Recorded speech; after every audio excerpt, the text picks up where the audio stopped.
the third quarter. Were there any particular aspects of it that you felt like were better during that stretch where you guys were able to, I think it was like a 13-2 run, and you really took control after that? We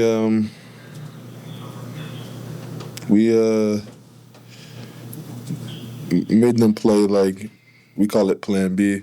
They had to go to like their second and third option. We tried to take away their main option. Try to force them into shots that they don't necessarily love taking and are comfortable taking.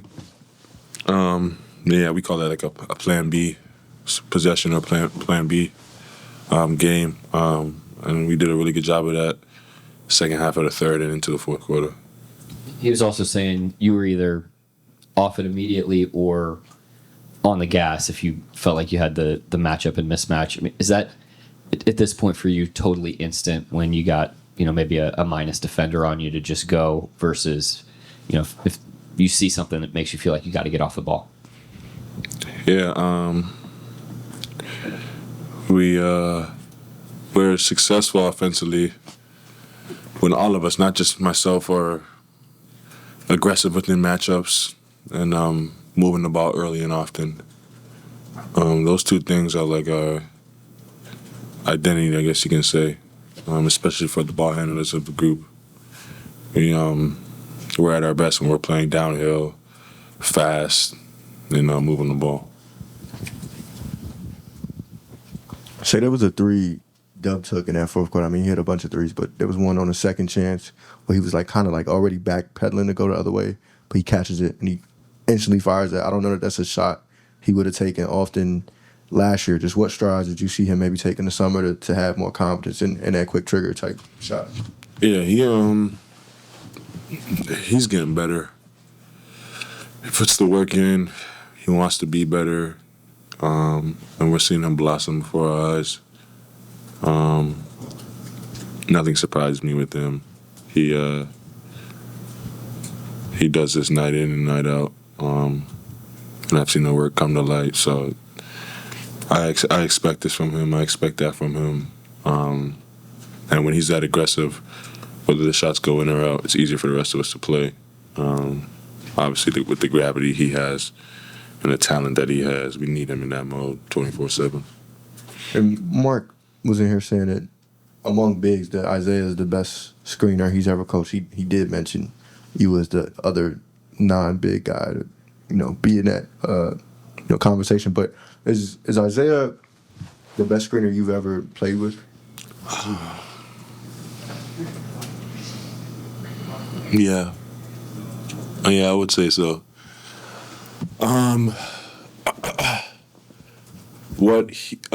I've come to understand as a screener is that if you screen really well, you'll get yourself open. And Isaiah has that like down to a T. Like he understands like angles, and he understands timing. He understands when exactly to screen to get me so open that his guy has to react so much to me that he now becomes open. And yeah, he has screening figured out for sure. And then obviously his size helps. But he's mastered it, and he makes the game easier for the rest of us because of it. Do you remember when you heard he was an option this summer to add? What was kind of your initial reaction to that? Well, to be honest with you, I was watching the playoffs, and I am aware of contract situations in the league, so I kind of knew as he was playing.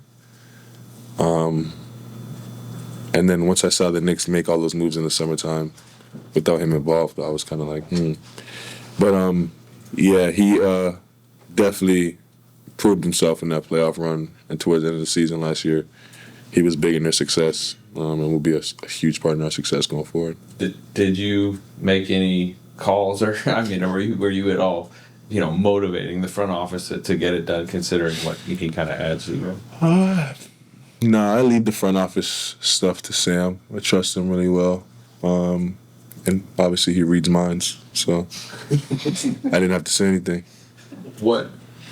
Besides the screening, which obviously you're talking about, so what is he adding to you guys? Yeah, offensive rebounding, defensive rebounding, size in general, a lot of times we found ourselves like doubling the post just because we're undersized. We don't have to as much anymore. He's very skilled, can pass. I'm sure you guys probably saw it today. He had one behind his back falling down, a big moment of the game. He can play in the pocket. He can score in the pocket. He can pass in the pocket. He's a dream big man for a marquee guy. He makes the game easier for you for sure.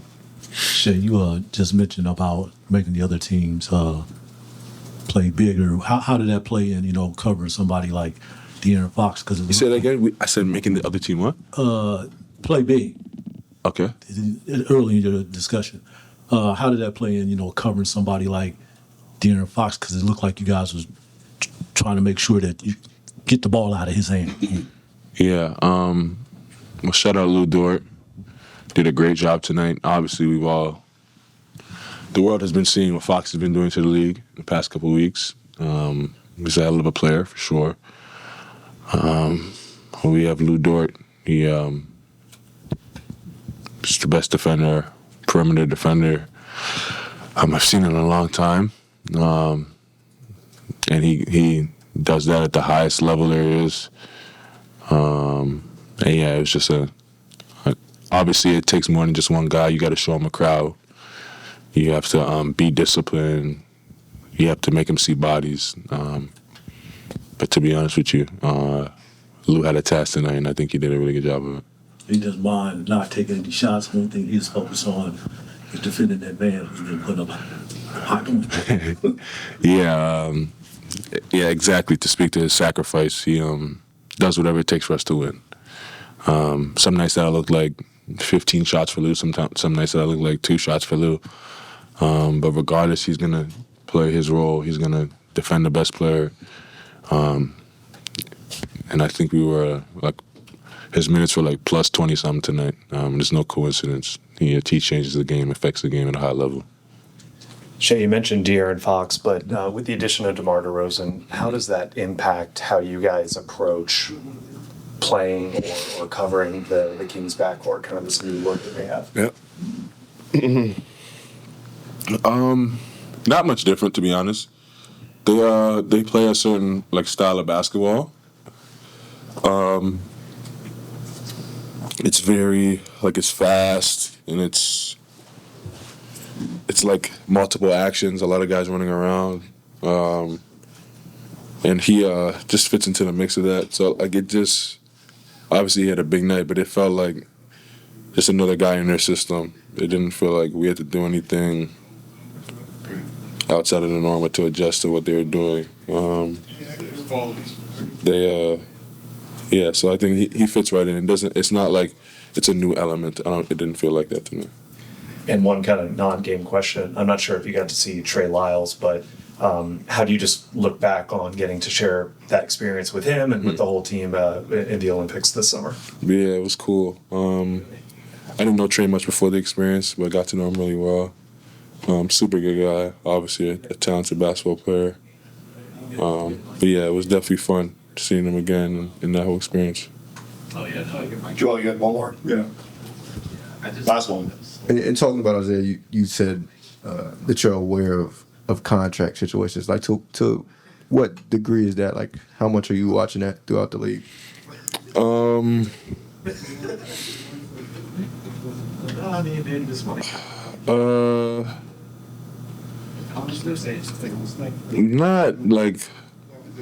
all the time, but I think we knew as a group, and the world kind of knew there was a hole in us as a team last year, and I think Isaiah fills that hole very well. And me just being part of the team and wanting the team to be as best as it can be, as good as it can be, I naturally just I wonder what bigs or what pieces are out there that can fill this role or this hole that we have.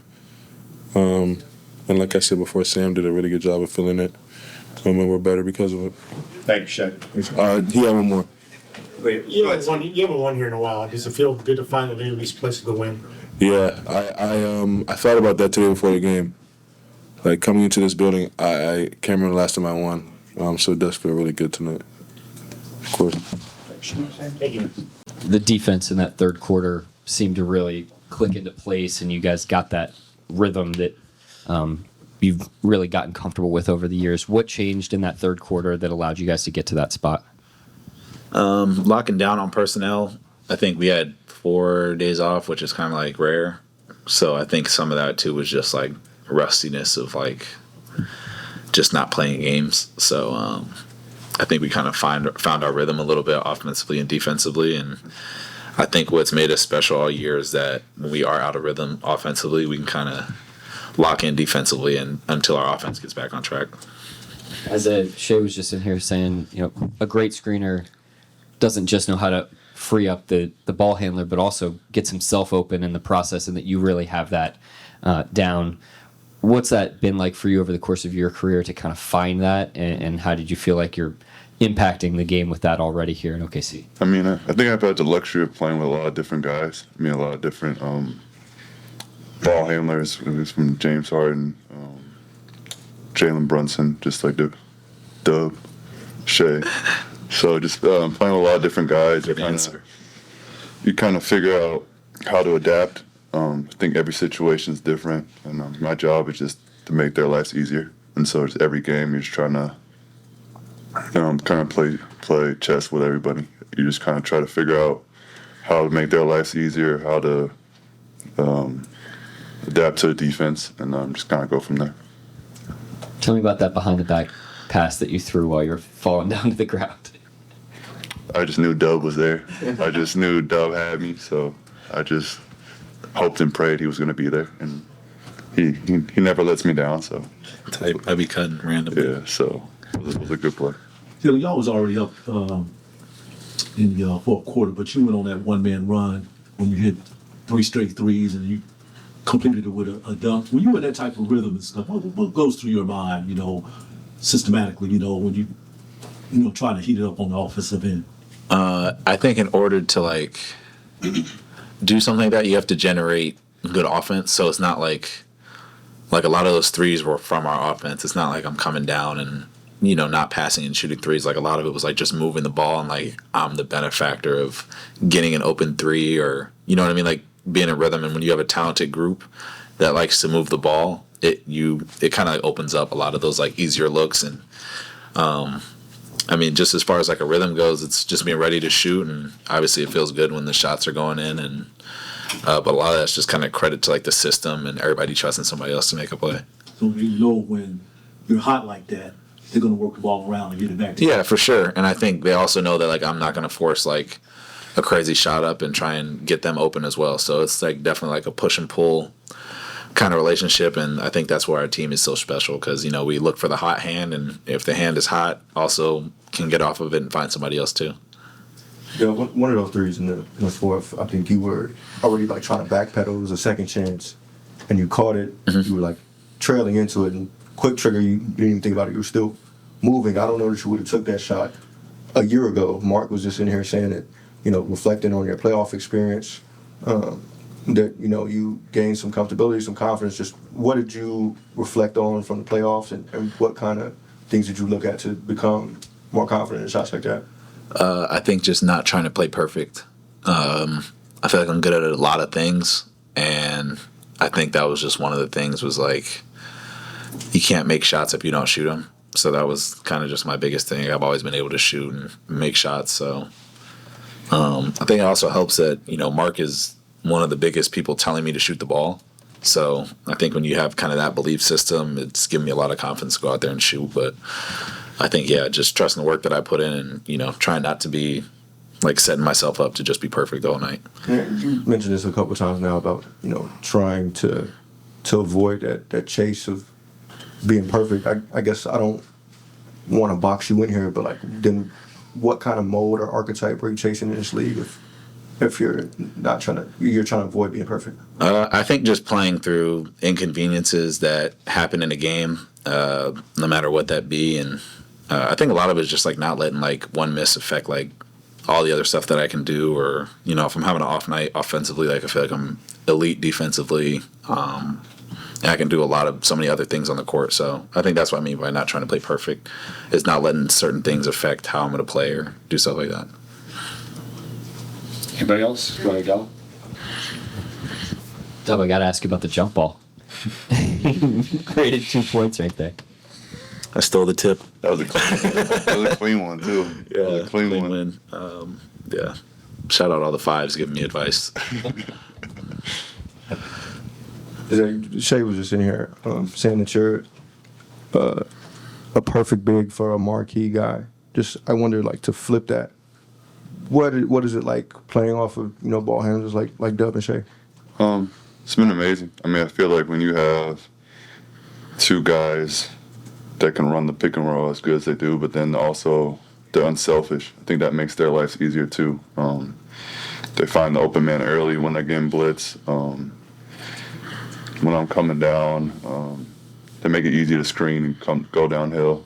And I just feel like they're really good in that when they come off the screen in that kind of mid-range area. And so if I set the screen, they always make the right play. And I think that's something you don't see a lot from guys that can score whenever they want. They make the right play every time, and I think that's what kind of makes them special. It makes it hard to guard, that they're not forcing anything.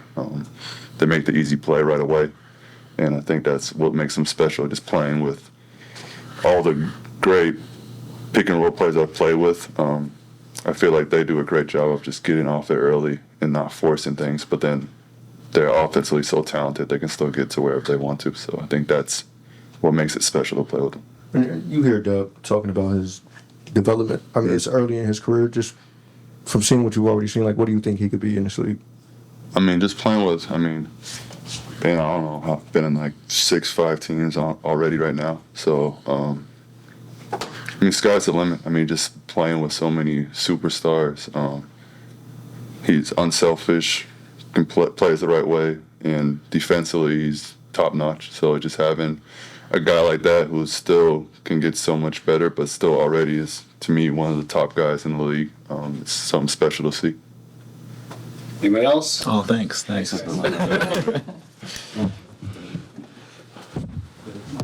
Back and forth for the first 2.5 quarters, and then it seemed like your guys got traction on both ends in the third. What were you guys able to start executing on better or get to in that third? I thought in the first half defensively we just were a little like rusty almost. I just didn't think we were sharp. We had some where our rotations were like completely unpredictable. And in the second half we just settled into our defense. I thought Lou did an unbelievable job on Fox throughout the game. Fox was really hot coming into the game. And we did a great job on him as a team, but Lou individually, I think he took, I don't know how many shots he took, but he took two shots, and he completely set the tone of that game. So, but yeah, second half D, much better, and continue to get good shots. And then, I know we could probably talk about him every night, but Shai, your thoughts on the way that he controlled the game flow, attacked mismatches when he had them, and got off of it appropriately too. Yeah, great tempo, great trust of his teammates. With the early passing, I thought the play at the end of the quarter to Mitchell was a great play, and he made those plays really all night and blended in his attacks. I thought he was either like early off it or really on the gas, and it made him very unpredictable and hard to play against tonight.